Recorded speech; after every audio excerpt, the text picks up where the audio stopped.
Hi guys நம்ம இந்த வீடியோவில் அதை பற்றி போனால் உங்கள் பிசி ஆர் லேப்டாப்பில் யூஎஸ்பி கேபிள் வந்து கனெக்ட் பண்ணுவீங்க. அதில் வந்து பார்த்திங்கன்னா உங்களுக்கு வந்து சார்ஜிங் மட்டும்தான் ஏறுது. ஃபைல் ட்ரான்ஸ்ஃபர் எந்த ஒரு நோட்டிஃபிகேஷன் வராட்டி அதை எப்படி வந்து சால்வ் பண்ணுறது ரொம்ப சிம்பிளாக நம்ம வந்து சால்வ் பண்ணிக்கலாம்.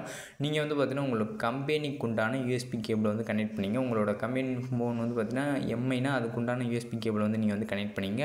ரொம்ப சிம்பிளாக வந்து பார்த்திங்கன்னா நீங்கள் வந்து ப்ராப்ளம் வந்து சால்வ் பண்ணிக்கலாம்.